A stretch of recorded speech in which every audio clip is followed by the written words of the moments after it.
Começa mais uma edição do JR 15 Minutos, o podcast da Record TV que aprofunda as notícias que mais mexem com a nossa vida. A Secretaria de Saúde de Minas Gerais investiga uma série de infecções em crianças em São João del Rei e 4 cidades vizinhas. A morte de crianças com sintomas de infecção bacteriana em São João del Rei tem causado apreensão em muitos pais. O Ministério da Saúde investiga os casos e monitora um possível surto causado pela bactéria Streptococcus pyogenes. O que se sabe sobre a suspeita de infecção bacteriana que matou crianças em Minas Gerais? O que é a bactéria? Como é a transmissão? E os sintomas?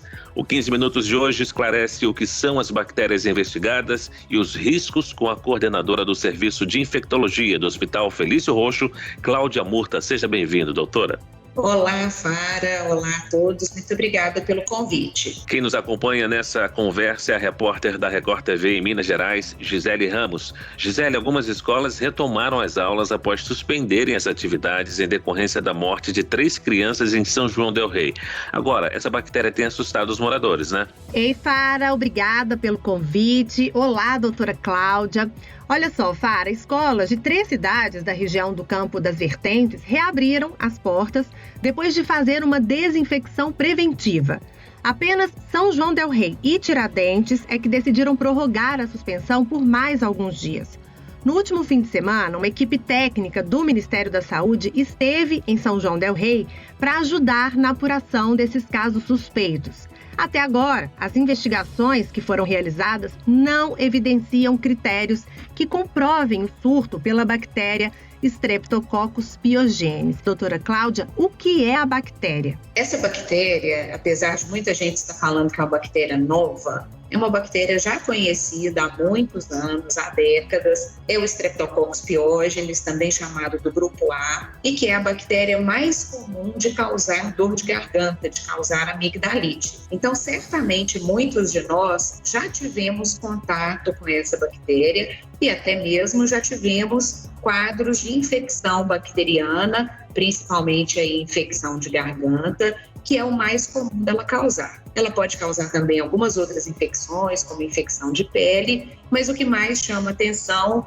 é a facilidade, que ela tem de se instalar na garganta, de colonizar a nossa orofaringe, e uma vez instalada ali, ela pode ou não causar quadros de infecção. O que é importante a gente dizer é que, na grande maioria das vezes, esses quadros de infecção são quadros autolimitados. Então, é aquela dor de garganta que a gente tem costume de ver as pessoas, ou a gente mesmo já ter tido. Então, a criança, e aí eu falo criança porque a maioria das dores de garganta ou das amigdalites acontecem na infância, começa a ter dor na garganta, começa a ter febre, placa de pus na garganta, algumas vezes língua, que são os linfonodos aqui no pescoço, que crescem. Isso é um sinal de defesa do organismo, é o organismo se defendendo dessa infecção. A enorme maioria dos casos vai evoluir bem, a pessoa vai ao médico, toma antibiótico e esses casos se resolvem. Por isso é importante estar atento e procurar um médico. Doutora Cláudia, 2 variedades da bactéria estão no radar das autoridades de saúde. Streptococcus pyogenes e a Streptococcus sp alfa-hemolítico foram relatadas em nota técnica da Prefeitura. Explique, por gentileza, a diferença entre elas, doutora. Basicamente,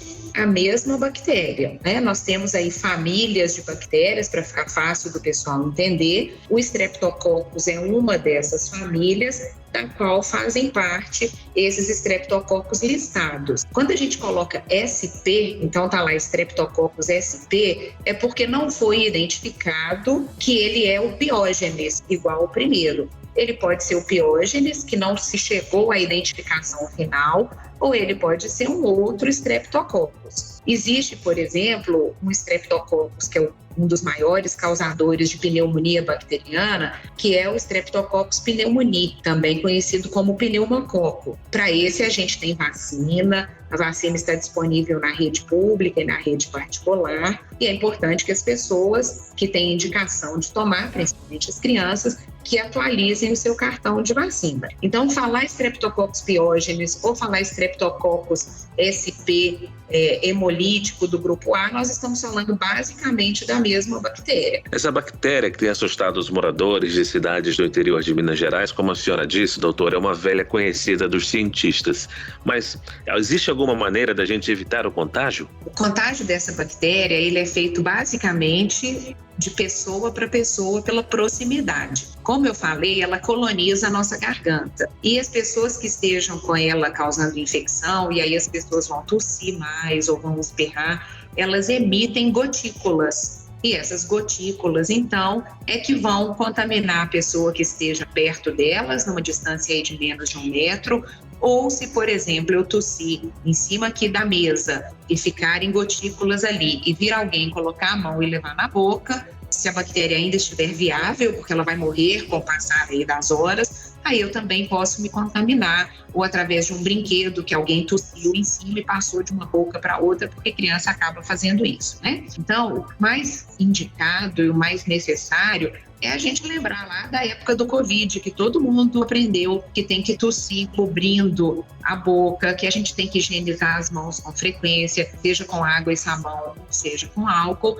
para a gente matar, né, destruir essa possibilidade da bactéria ser transmitida. A Secretaria de Saúde de Minas Gerais descartou que a causa da morte de uma das vítimas, a Camila de Melo Silveira, de 10 anos, foi a bactéria Streptococcus. A menina começou a sentir dores, foi levada ao hospital e morreu com uma infecção generalizada na Santa Casa de São João del Rei. Doutora, quais são os principais sintomas dessa bactéria? O Streptococcus, ele começa, na imensa maioria das vezes, com dor de garganta. Então, é dor de garganta, febre. A febre dessa infecção bacteriana geralmente é uma febre alta, 38, 39 graus. A pessoa perde o apetite, fica com mais dor no corpo, né? Mais sem energia. Podem aparecer algumas ínguas no pescoço. E é necessário, então, levar essa pessoa ao médico para que o médico examine, comprove se essa dor de garganta realmente é ali o foco da infecção, e habitualmente é. E aí o médico vai dar o antibiótico para tratar essa infecção, que se manifesta ali quando o médico olha com placas de pus na garganta. O que a gente tem que evitar é que, frente a qualquer infecção que não esteja melhorando, porque eu posso ter, por exemplo, uma febre, hoje essa febre foi embora, aí tudo bem. Mas se eu tenho uma dor de garganta, tenho febre, essa febre continua de hoje para amanhã, eu não estou me sentindo bem, ao contrário, eu estou piorando, as pessoas não devem ficar em casa, devem procurar assistência médica para tratar essa infecção e evitar que essa infecção se estenda. Por exemplo, perto ali da garganta, é possível que essa bactéria se estenda para o ouvido e cause uma otite, uma infecção naquela região do ouvido, que aí o tratamento acaba sendo um pouco mais prolongado. Então, sempre que houver uma suspeita, a criança não está bem, ou seja aí o adulto também, procurar assistência médica para começar a ser tratado mais precocemente, e aí essa pessoa vai melhorar mais rápido e nós vamos evitar complicações da doença. Depois que eu começo a tratar essa infecção, 24 horas depois do uso do antibiótico, eu também vou interromper a cadeia de transmissão. Então, é uma outra coisa importante. Doutora Cláudia, crianças e pessoas com baixa imunidade correm mais riscos de transmissão? Depende de qual é o tipo de infecção. O que mais me preocupa nas pessoas imunossuprimidas, né, ou imunodeprimidas, é que essas pessoas podem ter infecções que ocorrem de forma mais grave e que evoluem mais rapidamente para essa gravidade. Então, os imunossuprimidos precisam ter uma atenção ainda maior com os quadros de febre, sejam eles associados à dor de garganta ou de outras infecções mesmo que possam acontecer nessa população. Elas vão transmitir infecção? Vão transmitir, porque também vão tossir, também vão expelir essas gotículas, e a gente precisa protegê-las para que elas não tenham infecções graves, ou seja, que o tratamento comece mais rápido, porque como o sistema imunológico delas não funciona tão bem quanto de outras pessoas, essas infecções podem evoluir de forma mais rápida. Doutora Cláudia, os casos investigados não possuem ainda uma conclusão, mas a suspeita da atuação desta infecção levou ao fechamento de algumas escolas. Essa ação, ela é realmente eficiente? Essa ação certamente foi tomada pelas prefeituras até que se esclarecesse um pouco mais essa situação epidemiológica e também visando bloquear aí essa transmissão que eu falei que acontece de pessoa para pessoa. Não acho que isso seja uma medida que vai precisar ficar sendo tomada. Claro que vai depender aí da evolução, mas foi uma medida de cautela, até para a população ter um pouco mais de tranquilidade e entender que as medidas necessárias estão sendo tomadas e evitar o pânico, que não é motivo. Não existe motivo para pânico, não existe motivo das pessoas acharem que é uma infecção que nunca foi vista, não tem motivo para isso. A Prefeitura de São João del Rei comprou cerca de 4.000 testes rápidos para a detecção da bactéria. O diagnóstico clínico costuma ser desta forma? Há outras formas de identificar a presença da bactéria para orientar o tratamento adequado, doutora Cláudia? Quando a gente tem dor de garganta, a imensa maioria das vezes a causa não é bactéria, é vírus. Então, se eu pegar aí de 100 dores de garganta, pelo menos 90 vão ser causadas por vírus e dessa forma nem seria necessário o uso de antibiótico. Quando a gente tem uma dor de garganta, uma amigdalite, o médico olha, tem muita placa de pus, esse exame que você falou, que é o teste rápido, ele serve para comprovar que realmente é bactéria e, no caso, é o Streptococcus pyogenes, que na imensa maioria das vezes é mesmo o causador dessas dores de garganta bacterianas que a gente já teve por aí. Esse teste ele é feito com um cotonete que o médico, o enfermeiro, a pessoa do laboratório vai colocar esse cotonetezinho, esse suave lá na garganta da pessoa em contato com o pus e fazer o teste, que sai muito rápido, por isso ele chama teste rápido, para identificar se é mesmo essa bactéria. Com esse diagnóstico vai ser dado então antibiótico para tratar essa infecção. Outros exames só são realizados quando a pessoa tem uma suspeita de uma infecção já de mais tempo de evolução,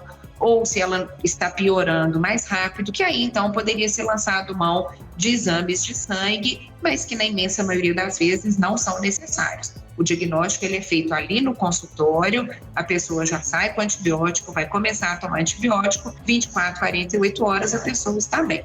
E nos casos em que o teste é positivo para a bactéria, como é feito o tratamento? A bactéria pode adquirir, por exemplo, mecanismos de resistência, tornando então a cura mais difícil? Quando o teste é positivo, está indicado o uso de antibiótico e na maioria das vezes o antibiótico é uma penicilina, a velha conhecida penicilina. Porque, como eu comentei, essa bactéria ainda não conseguiu desenvolver mecanismos de resistência. Então, o médico pode dar uma injeção de penicilina, que as pessoas conhecem com o nome de benzetacil. O médico pode dar um antibiótico por via oral, seja uma ampicilina, seja uma amoxicilina, ou se a pessoa tem alergia a essas penicilinas, aí a gente vai para outros antibióticos. Mas não é uma bactéria que nos preocupe do ponto de vista de resistência a antibióticos, não. De acordo com o governo de Minas Gerais, doutora, não há critérios que comprovem surto ou risco à saúde da população de São João del Rei. O que define um surto, doutora Cláudia? Primeiro, a gente tem que olhar que esses casos ainda não estão todos definidos. Então, se ainda não há uma definição de que realmente foi essa bactéria e de que o número está aumentado, não existe definição de surto. Surto, ele é, então, um aumento do número de casos acima do que era previsto para determinada região e para determinado tempo. É por isso que a vigilância continua, os casos possíveis estão sendo avaliados e a vigilância não é só em São João del Rei ou no Campo das Vertentes. A Secretaria de Saúde, ela pede que essa vigilância e o comunicado de possíveis casos seja feito no estado todo. Por falar nisso, doutora, para a gente concluir, o que a população pode e deve fazer diante da situação? Quais seriam as medidas protetivas? No caso das pessoas apresentarem algum quadro de febre com dor de garganta, procurar o serviço de saúde, não ficar esperando, porque principalmente crianças que ficam com febre hoje, ficam com febre amanhã, às vezes não bebem líquido suficiente e a falta de hidratação, ela faz com que o organismo fique mais debilitado. Então teve febre, dor de garganta, procure o serviço de saúde, procure assistência médica, não mande essa criança doente para a aula, mas a criança que tem febre e que tem dor de garganta, não só nesse momento agora, quem está com febre, com dor de garganta ou quem está com sintomas de gripe ou de resfriado, não deve ir à escola para evitar a transmissão, não só do Streptococcus que nós estamos falando agora, mas para evitar a transmissão dos vírus da gripe, de outros vírus. Muito bem, nós chegamos ao fim dessa edição do 15 Minutos e eu agradeço a participação e as explicações da médica infectologista do Hospital Felício Roxo, Cláudia Murta. Muito obrigado, doutora Cláudia. Foi um prazer, um abraço. Agradeço também a presença da repórter da TV em Minas Gerais, Gisele Ramos. Obrigado, Gisele. Um prazer sempre falar com vocês. Até a próxima. Esse podcast contou com a produção de David Bezerra e dos estagiários Lucas Brito, Fernando Russo e Kátia Brazão. Sonoplastia de Marcos Vinícius. Coordenação de conteúdo Edivaldo Nunes e Deni Almeida. Direção editorial Tiago Contreira. Vice-presidente de jornalismo Antônio Guerreiro. Você pode acompanhar o JR 15 Minutos no portal r7.com, nas redes sociais do Jornal da Record e nas principais plataformas de streaming. Te aguardamos no próximo episódio. Até lá!